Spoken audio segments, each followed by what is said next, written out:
Melissa Jefferson Wooden did not just win the 200 meters in Tokyo.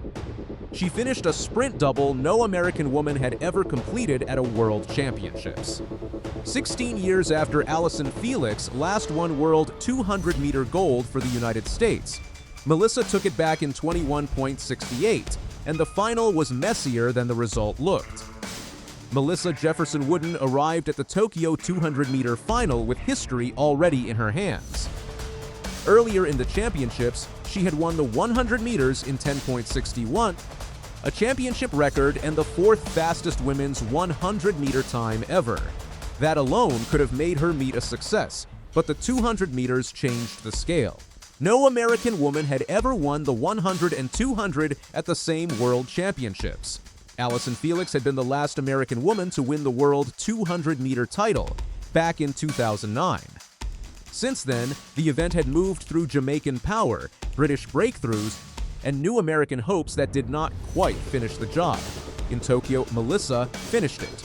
She ran 21.68, the fastest time in the world that year, and won by almost half a second. Amy Hunt took silver in 22.14. Shericka Jackson, the two-time defending world champion, took bronze in 22.18. That margin was not normal. In a global 200-meter final, half a second is not a win. It is a statement the 100-meter final came first, and it changed how everyone looked at Melissa. She was already fast in 2025, but Tokyo asked for more than form. It asked for control when the season's biggest title was waiting. Julien Alfred, the Olympic champion, was in the race. Tina Clayton was there. The field had enough speed to punish any weak start or tight finish. Melissa did not let it become a scramble. She stayed smooth, separated from the field, and crossed in 10.61. That race mattered because it gave her power before the 200. Winning the 100 can lift an athlete, but it can also drain one. The ceremonies, interviews, recovery, and pressure all come at once. Some sprinters protect the first gold and lose the sharp edge for the second race. Melissa did not. She carried the 100-meter win into the 200-meter without looking satisfied. That is rare. It means the double was not a happy accident. It was a season plan that survived pressure. The 200-meter final had chaos before Melissa ever reached full speed. The race was restarted after Antonique Strachan of the Bahamas was disqualified for a false start. That kind of moment can shake a field. A false start reset hurts because sprinters build emotion toward one gun. The body fires, stops, then has to return to calm. Some athletes tighten, some become cautious. There was also the health question around Marie-Josie Ta-Lu Smith, who had been one of the dangerous names in the race. She was not moving at her best. Gabby Thomas, the Olympic 200-meter champion, was not in the final. Julien Alfred, Olympic 200-meter silver medalist, was also not there after injury issues earlier in the championships. That context matters.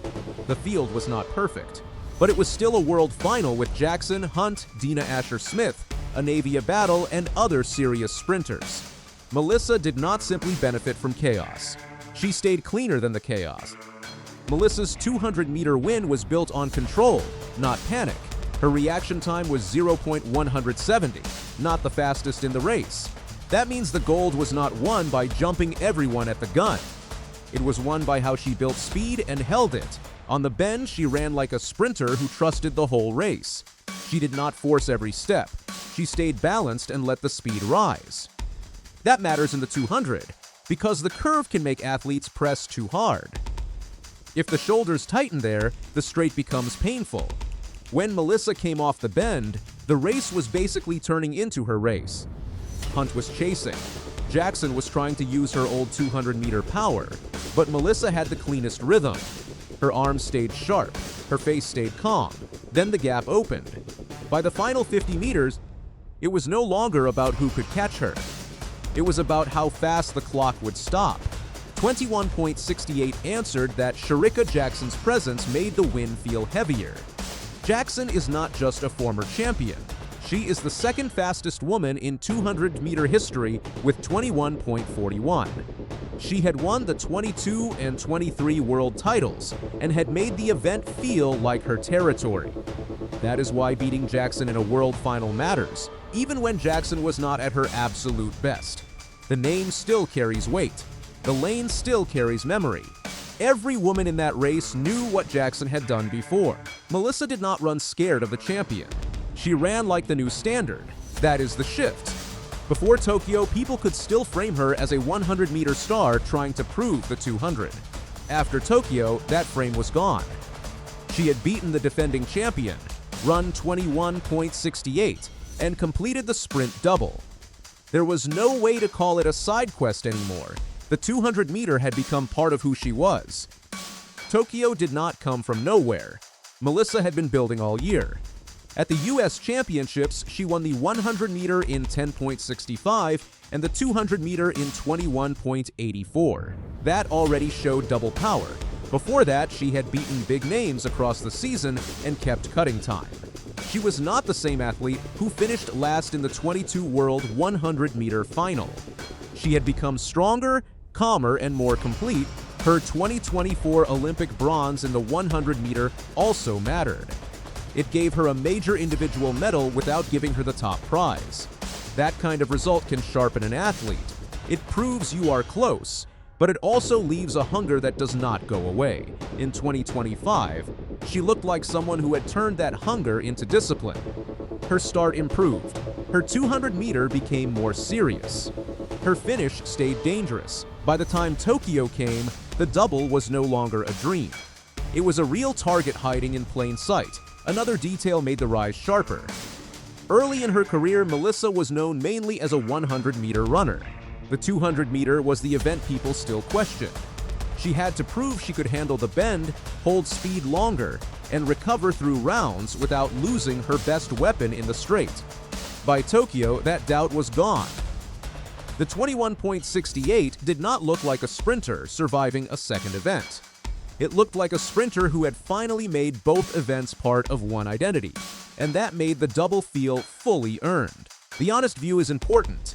Melissa's double was historic, but the 200-meter field was missing some names fans wanted to see at full strength. Gabby Thomas was not there. Julien Alfred did not race the 200-meter final.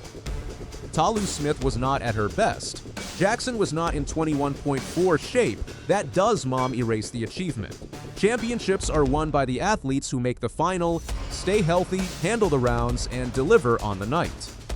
History does not pause because someone is missing. Still, it means the next chapter is not settled. Melissa has the world title and the fastest 200-meter of 2025, but the event remains dangerous. Alfred has 21.71 speed. Jackson can still return. Thomas has Olympic gold. Amy Hunt now has world silver and new belief. That is what makes the story better. Melissa did not close the 200-meter debate forever. She changed who everyone must answer first.